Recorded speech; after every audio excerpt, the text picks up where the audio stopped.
Hello everyone, welcome to Homeschool Autism Life. My name is Jamie. Today we are outside. It is springtime in Alberta, which means that for the moment it is lovely and warm enough, and I'm starting to feel the warmth of the sun. The birds are singing, the traffic is still trafficking.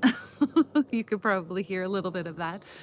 But I thought I would take advantage because I have a sneaky feeling that we will have a winter storm again, or a spring storm, but that looks like winter, come through again. But it is fun to see the little bits of grass in our front yard just trying to like sneak up. And yeah, so this video is titled The Moment, and it might be a little bit obscure a title because it's definitely one of those things that doesn't happen all of the time. Depending on where you are in your autism journey, depending on how old your child is, you might have an inkling, but when the realization hits, that's the moment. Now, what am I talking about? um, I'm talking about the moment when you realize, oh, this is my forever reality as a parent. This is going to be what our lives look like. Autism is with us to stay. This caregiver role that I have had is going to last forever for us until we are able to hand it off to our children or, um, institution, whatever that case is for you. There will be a moment and probably a few along the way as time goes on. But when you're a parent um, of a child, and I can speak from my my husband and my experience with Darian. When he was 2, we recognized that he wasn't developing at the same rate as our other 2 kids. And it was something that, I looked everything up. I tried to find, I even discounted autism because he didn't have some of the more severe symptoms. He still loves hugs, he still loves tickles.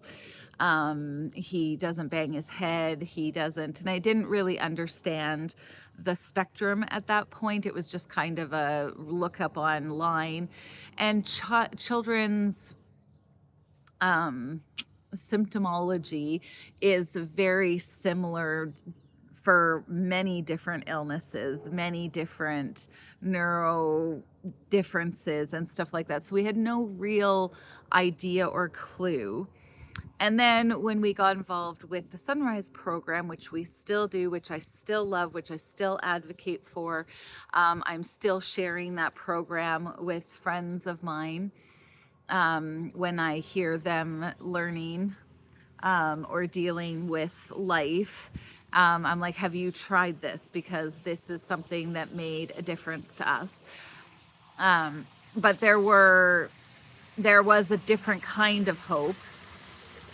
Sorry, neighbor drove by. There was a different kind of hope because they were like, you do this and it does help. And it did help Darian in many different ways. But there was many stories through the Sunrise program where some of these kids were better, were able to go to school again, were able to talk again. Some of them were able to go do jobs, and like there was this idea that they could be better. Now, Darian's situation, he didn't get intense treatment very young. He wasn't officially labeled with autism until he was 7, and we had to fly someone up from Nashville to do it. Long story. If you want to see our autism journey, I will share a link down below about that. But it was definitely something that we struggled with because, I shouldn't say struggled with.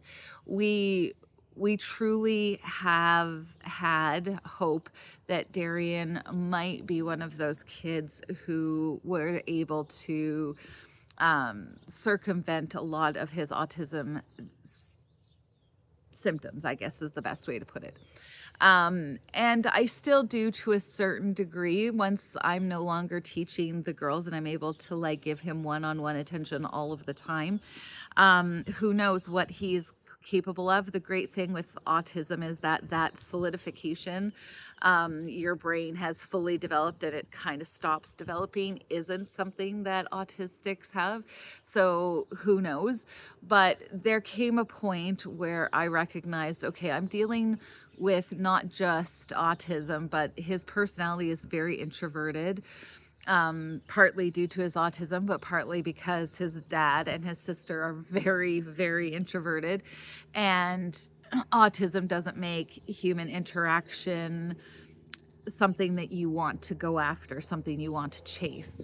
And so that was a huge thing for me to realize, oh, okay, it's not just the autism that I'm fighting, but also his personality. And the more he learns to speak, the harder he can hide from the public or avoid human interaction, sort of thing. So those were huge, huge things.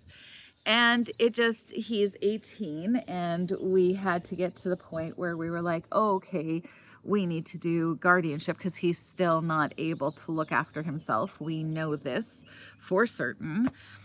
We are still dressing him, as the previous video talked about. We're still doing lots for him. And so we needed to do guardianship, and that's a forever thing, right? And I'm fine with that because if he does develop more and he does want more autonomy, because he does have a PDA profile as well, that's pathologically demand avoidant. So if he's searching for autonomy and we know that he can handle it, we can give it to him because we are his official, yeah, we're his official caregivers, but we are on the docket, I guess, for the responsibility, right? No one else. We can give it to him. We could take it away should we need to, right? But it was just the moment that I'm talking about is the moment that you go, okay, this is our forever reality. We're not ever going to not be caregivers. And there are times where that realization falls heavy. There's times where that can be like, but that's not the life I wanted. And the first thing I wanted to say, if you've had it, if you are experiencing it, it is okay to feel the weight of it and go, well, this blows.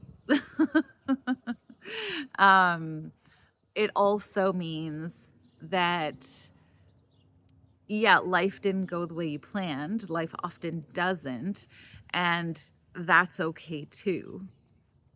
I think that there's a temptation in that moment to go, well, that sucks and I don't want to. And it's like I said, feelings are okay. It's what you do with them after. And I talk a lot about mindset.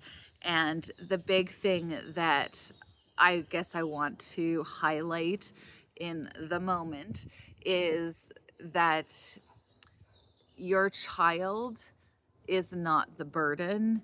It's the caregiver job or aspects of the autism label that means that you have to carry that burden of responsibility because your child is incapable of doing it.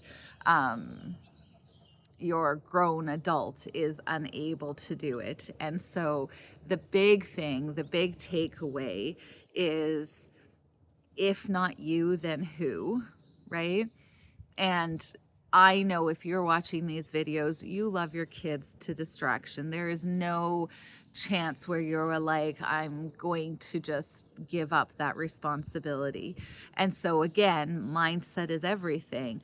I get to look after a vulnerable adult and protect them from a world that they are incapable of navigating. I get to protect them from nefarious individuals who might want to take advantage of their finances. I get to protect them and love them in a way that no one else gets to do unless you have a child with autism and are doing it yourself. But I have this, responsibility given to me by God to look after, and what a huge responsibility, but also a blessing, because I get to learn from this human that has attributes and abilities that, sometimes I look at his joy and go, man, like to have just pure emotion, nothing else. There's nothing else that's like worries or concerns that are just like bombarding. He is happy or he is upset. And I get to be the one to walk him through those and experience those with him. And yeah, there are times where you sit with it and it feels heavy. And I have learned in those moments to be like, yes, it is heavy. Yes, it isn't always easy. We've talked about that over the last several videos. But I also recognize what a joy and a responsibility that God has placed in my life. And is it what I thought my life was going to look like? No, but nobody knows what our lives are going to look like. We are always guesstimating and making plans and hopes and dreams. And this job that I do, there's nothing that could be more fulfilling. Like, what job other than looking after and protecting and taking care of a vulnerable human, um, whom I love to distraction. Um, and I get to do that for the rest of my life. Another thing that I always say is I'm like, I have an 18-year-old who loves getting hugs and snuggles. And yes, it would be different if he was going out into the world and he was getting a job and he was finding the love of his life and he was giving me grandbabies. Yes, that is a different road he could have gone down had he not had autism. But I can't continue to mourn that human that doesn't exist.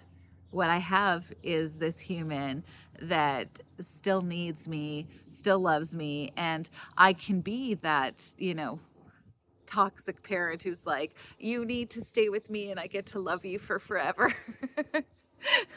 The government allows me to do that.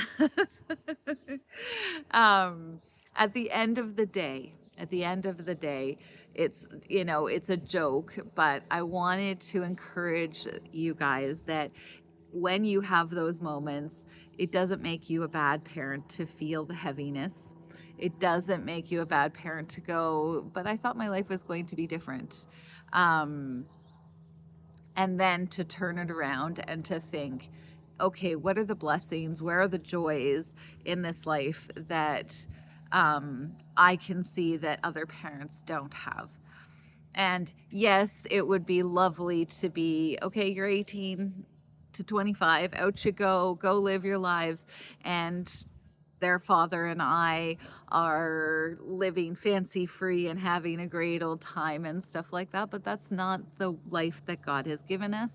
And I do not want to be that person who is so set in my ways and so demanding that I have that I neglect the job that God has given me to take care of my son.